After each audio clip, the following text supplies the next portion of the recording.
दोस्तों कैसे हैं आप सब लोग? उम्मीद है कि आप सब खैरियत से होंगे। तो इंग्लिश लिटरेचर के सीरीज में आपको एक दफ़ा फिर से खुशामदीद कहेंगे।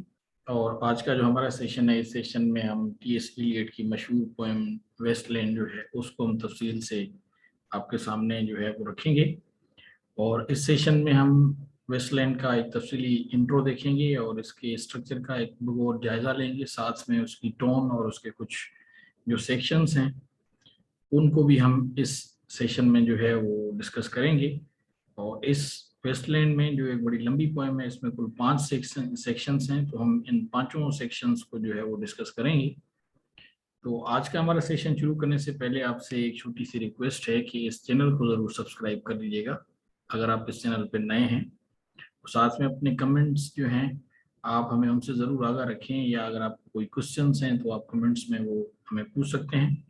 साथ में बेल आइकन को प्रेस कर लीजिएगा, इसे लाइक भी करें और अपने दोस्तों के साथ शेयर भी करें। तो चलिए शुरू करते हैं हमारा आज का सेशन और इसमें हम देख लेते हैं वेस्टलैंड के बारे में। तो दी वेस्टलैंड जो है ये टी.एस. इलियट की एक नज़म है जिसे 20वीं सदी के यानी सबसे अहम नज़मों में से एक समझा जाता है। और ये यानी दौर जदीद की या जदीदियत पसंद शायरी जिसको कहा जाता है, ये उसका एक तरह का मरकज़ी काम है। ये 1922 में जो है वो शाया हुई और इसमें 434 लाइंस हैं, यानी काफ़ी एक लंबी पोएम है। तो सबसे पहले यूनाइटेड किंगडम में जो है वो पब्लिश हुई अक्टूबर के महीने में। वहाँ पे एलियट्स के दी क्राइटेरियन जो यानी एक एक तरह का इशू था मैगजीन का, उसमें ये पब्लिश हुई। उसके बाद फिर यूनाइटेड स्टेट्स में उसके अगले महीने नवंबर में दी डायल में ये पब्लिश हुई।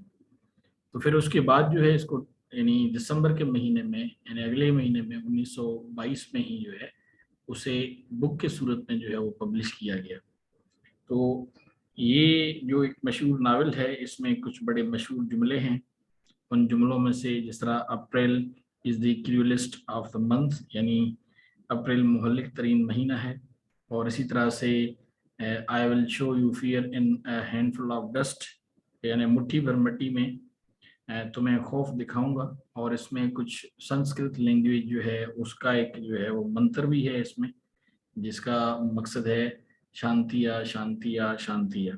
तो ये बड़ी मशहूर जो हैं लाइंस हैं जो वेस्टलैंड से ली जाती हैं, और इनको लेके तो एक क्रिटिकल ओवरव्यू भी जो है वो दिया जाता है। क्योंकि ये एक ऐसी पोएम है जिसमें वेस्टलैंड में टी.एस. इलियट ने दुनिया की मुख्तलिफ ज़ुबानें जो हैं उनका यूज़ किया है, उनसे इन्होंने अल्फाज जो हैं वो उन्होंने लिए हैं। इनको हम आगे भी देखेंगे कि कौन कौन सी वो दुनिया की ज़ुबानें हैं इंग्लिश के अलावा जिसका टी.एस. इलियट ने इस पोएम में यूज़ किया है। अब हम इसका स्ट्रक्चर और इसकी टोन जो है वो देख लेते हैं एक यानी जनरल ओवरव्यू के तौर पे। तो ये एलियट की नज़म जो है ये बुनियादी तौर पे तो होली ग्रेल जो हैं और जो फिशर किंग जो हैं, साथ में जो यानी विंटेजेस हैं जो कि कंटेम्प्ररी ब्रिटिश सोसाइटी, तो ये उनके यानी अफसानों की एक तरह की हम असर है, या उसके वक्त का जो ये मुआशरा है तो उसके मुआशरे के जो उस वक्त की तस्वीरें हैं उनके साथ आप इसको जोड़ सकते हैं। इसी तरह से एलियट जो है वो यानी जो मगरबी एक कैनन थी, मिसाल के तौर पे दांते की डिवाइन कॉमेडी है, या जो शेक्सपियर का काम है, इसी तरह से जो बुद्धिज्म का काम था, या इसके अलावा जो यानी हिंदू अपछंद थे उनका जो काम था, उनसे वो काफ़ी यानी मुतासर नज़र आते हैं। और इस नज़म में इनकी झलक नज़र आती है कि आपको फील होगा कि दांते के काम का जो है यानी डिवाइन कॉमेडी का उस पर असर है, शेक्सपियर का असर है। इसी तरह से ये जो पोएम है तो बुनियादी तौर पे ये नज़म जो है ये यानी तंज और पेशगोई जो है उनकी आवाज़ों के दरमियान बदलती है, जिसमें स्पीकर जो है मकाम और वक्त की अचानक जो है उसका एक तब्दील होना, और इसी तरह से गैर एलानिया तब्दीलियाँ जो होती हैं उनको ये रिफ्लेक्ट करता है। और साथ में सकाफ़तें और अदब की एक वसी या मुतसाद जो एक तरह की रेंज है उसको ये आपस में जोड़ता है। तो इसकी टोन जो है वो ज़्यादातर यानी इन स्टाइल पे मबनी है। इसके बाद फिर जो इनकी राइटिंग हिस्ट्री है वेस्टलैंड की, क्योंकि एजरा पाउंड जो है इसका इसमें काफ़ी जो है वो अहम रोल था। तो एलियट ने गालबन ये जो मतन था वेस्टलैंड का, ये उन्होंने जो है वो दिखाई तो थी अपना जो उनके दोस्त थे जिनको उन्होंने ये पोएम जो है वो आगे उनके नाम ही कर दी थी। यानी ये एक तरह से उन्होंने जो है वो पोएम जो है वो एजरा पाउंड जो है उसको ही डेडिकेट कर दी थी। तो ये 1922 में पहली अच्छा से कबल जो है वो एलियट जो है वो कई साल तक जो है वो एक तरह से वेस्ट लैंड जो है उसकी पब्लिकेशन के पहले ये उन्होंने काम किया था। यानी ये कोई इस तरह का काम नहीं है कि आप समझ लें कि उन्होंने 1922 में लिखा और उसी साल में उसने पब्लिश करवाया। ये उन्होंने काफ़ी पहले लिखा था, या इस पे काम कम से कम काफ़ी पहले से किया हुआ था। तो एलियट ने नज़म पर जो है वो काम तो किया था, और मुमकिन तौर पे एजरा पाउंड जो है उसको उसने इसका इब्तदाई जो है वो वर्जन भी दिखाया था।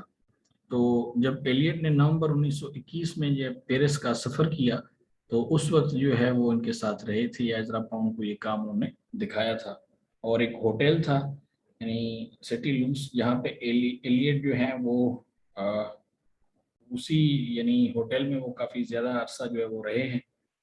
और एलियट ने इस नज़म में जो है इसके जो कुल 19 पेजेस थे, जो सफ़ात थे, इसका जो पहला वर्जन था इस पोएम का, वो उन्होंने यानी जनवरी 1922 के अवाइल में जो है वो यानी लवाजन से वापस आते वक्त पाउंड जो है उसके साथ एजरा पाउंड जो है उसके साथ इसके ऊपर जो तफसीली एक तरह सा यानी एक तरह से उसके ऊपर जो वो तबादला ख्याल किया था, या एक तरह से उन्होंने उस पर तबसरा किया था इन दोनों ने मिल के।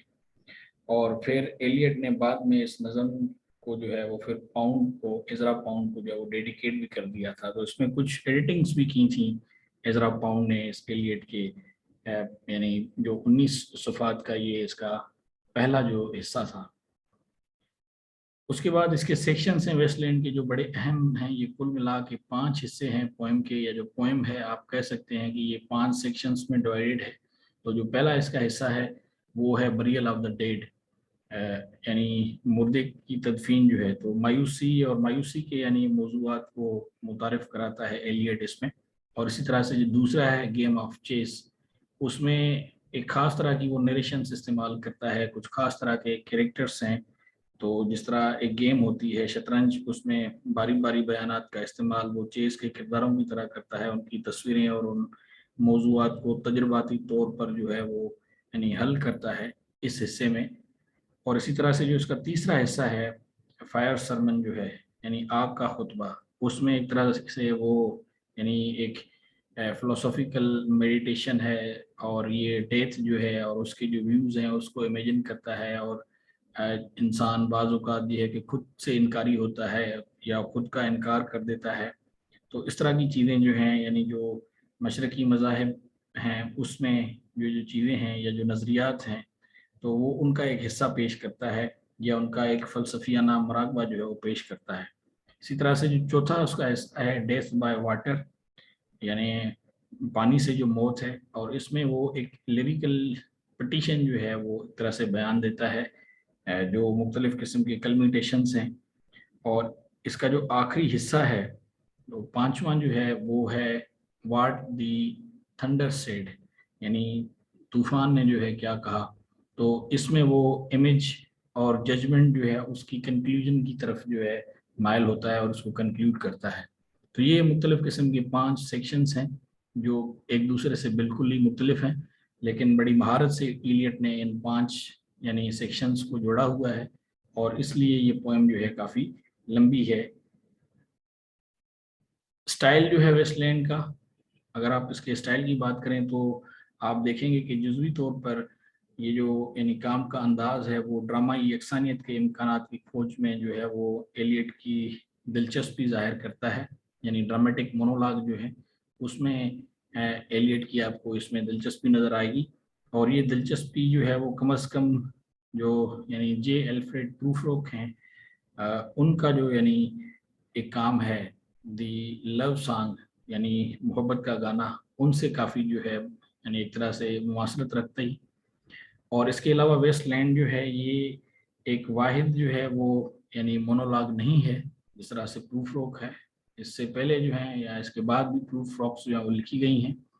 تو اس کے برعکس یعنی ایسا ہے کہ یہ ایک بہت بڑی ورائٹی ہے جس میں آپ کو مختلف قسم کے وائسز نظر آئیں گے، اور مونولاگ، ڈائلاگ اور اسی طرح سے کیریکٹرز جو ہیں آپ دیکھیں گے کہ وہ ان کی آوازیں اور ان کی بات چیت جو ہے، تو یہ ایک وسیع اقسام پر جو ہے یہ کام جو ہے waste land T S Eliot کا یہ ان پر مشتمل ہے. اور آگے اس کا سٹائل ابھی جاری ہے. تو ویسٹ لینڈ جو ہے اس کے یعنی بظاہر ایک الگ الگ ڈھانچے کے لیے قابل ذکر ہے. جیمز جوائس جو ہے، جو ان کا کام تھا یولائسس، تو جب ٹی ایس ایلیٹ نے ویسٹ لینڈ لکھا تھا تو اس وقت یہ انہوں نے جیمز جوائس کا جو کام تھا یولائسس وہ بھی جو ہے وہ اس نے کافی پڑھا تھا. تو ایک طرح سے اس کا اثر بھی جو ہے نظر آتا ہے ویسٹ لینڈ میں، جو جیمز جوائس کا کام ہے یولائسس کا. اور اسی طرح سے ماڈرنسٹ اسٹائل میں ایلیٹ نے جو ہے وہ جو یعنی قارئین ہیں، ریڈرز جو ہیں، ان کے لیے ان تبدیلیوں کو واضح طور پر بیان کیے بغیر ایک آواز یا ایک تصویری شکل جو ہے ان کی پھر دوسرے آوازیں جو ہیں ان میں ایک طرح سے وہ شفٹ کیا ہے، اس کو ڈائیورٹ کیا ہے یا ایک طرح سے چھلانگ لگائی ہے. تو اس میں متعدد غیر ملکی زبانیں جو ہیں وہ ملٹیپل فارن لینگویجز جو ہیں ایلیٹ نے یوز کی ہیں، یعنی لاطینی، یونانی، اٹالین جو ہے اطالوی، اور فرانسیسی یعنی فرینچ جو ہے، اسی طرح سے جرمن اور سنسکرت یعنی جو انڈیا کی زبان ہے. تو ان کا جو ہے ہم دیکھتے ہیں کہ اثر رسوخ جو ہے وہ یعنی ویسٹ لینڈ پہ کافی زیادہ ہے، جو ایک طرح سے یہ واضح کرتا ہے کہ ٹی ایس ایلیٹ پہ جو ہے وہ ایزرا پاؤنڈ کا جو ہے وہ اثر تھا، یا جو انہوں نے اس کے ساتھ تفصیلی ڈسکس کی تھی تو اس کے بعد پھر انہوں نے ایزرا پاؤنڈ کی کچھ باتیں جو ہیں ان کو مانا. تو یہ تھا ہمارا آج کا سیشن، جس سیشن میں ہم نے ٹی ایس ایلیٹ کا جو ہے ویسٹ لینڈ اس کو کور کیا. اور مجھے امید ہے کہ آپ کو ویسٹ لینڈ کا جو یہ ایک لمبا پوئم ہے اس کو اب آپ انٹرپریٹ کرنے میں اور اس کے سمجھنے میں آپ کو یہ سیشن کافی ہیلپ کرے گا. ہم نے ٹی ایس ایلیٹ پہ بھی سیشن کیا ہوا ہے آلریڈی، تو آپ اگر ٹی ایس ایلیٹ کے بارے میں اور کچھ جاننا چاہتے ہیں تو آپ اس سیشن کو ضرور دیکھیے گا، جو آپ کو اسی انگلش لٹریچر کی پلے لسٹ میں مل جائے گا. تو یہاں پہ اب ہمارا سیشن اینڈ ہوتا ہے. آپ سے کسی دوسرے سیشن میں جو ہے وہ بہت جلد ملاقات ہوگی. تو تب تک کے لیے it's time to say you goodbye and take care.